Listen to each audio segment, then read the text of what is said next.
The New Testament in a year with Psalms and Proverbs.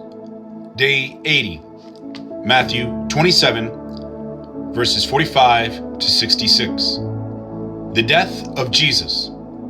At noon, the whole country was covered with darkness, which lasted for 3 hours. At about 3 o'clock, Jesus cried out with a loud shout, "Eli, Eli, lema sabachthani," which means, my God, why did you abandon me?" Some of the people standing there heard him and said, "He is calling for Elijah."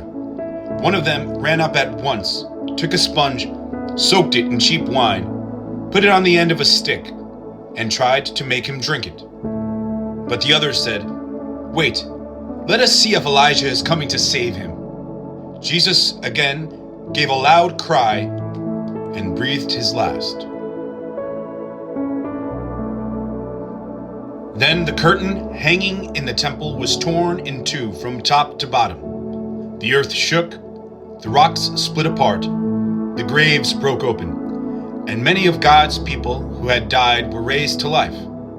They left the graves, and after Jesus rose from death, they went into the holy city, where many people saw them.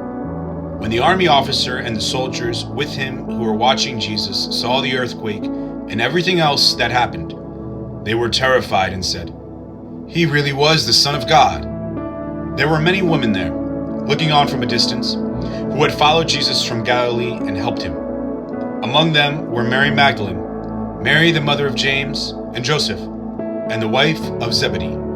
The burial of Jesus. When it was evening, a rich man from Arimathea arrived. His name was Joseph, and he also was a disciple of Jesus.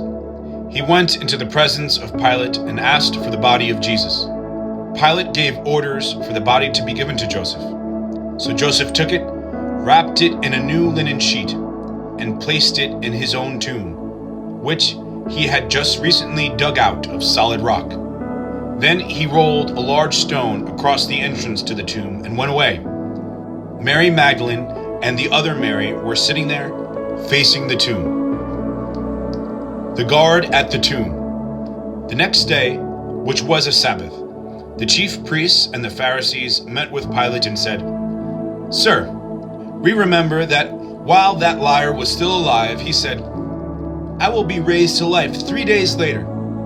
Give orders, then, for his tomb to be carefully guarded until the 3rd day, so that his disciples will not be able to go and steal the body, and then tell the people that he was raised from death. This last lie would be even worse than the first one." "Take a guard," Pilate told them. "Go and make the tomb as secure as you can." So they left and made the tomb secure by putting a seal on the stone and leaving the guard on watch. Psalm 49. The foolishness of trusting in riches. Hear this, everyone. Listen, all people everywhere, great and small alike, rich and poor together. My thoughts will be clear. I will speak words of wisdom. I will turn my attention to Proverbs and explain their meaning as I play the harp. I am not afraid in times of danger when I am surrounded by enemies, by evil people who trust in their riches and boast of their great wealth. We can never redeem ourselves. We cannot pay God the price for our lives, because the payment for a human life is too great. What we could pay would never be enough to keep us from the grave, to let us live forever. Anyone can see that even the wise die, as well as the foolish and stupid. They all leave their riches to their descendants. Their graves are their homes forever. There they stay for all time, though they once had lands of their own. Our greatness cannot keep us from death. We will still die like the animals. See what happens to those who trust in themselves, the fate of those who are satisfied with their wealth. They are doomed to die like sheep, and death will be their shepherd.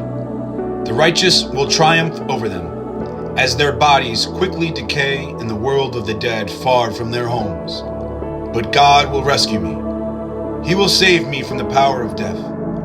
Don't be upset when someone becomes rich. when his wealth grows even greater, he cannot take it with him when he dies. His wealth will not go with him to the grave. Even if someone is satisfied with this life and is praised because he is successful, he will join all his ancestors in death, where the darkness lasts forever. Our greatness cannot keep us from death. We will still die like the animals. Amen.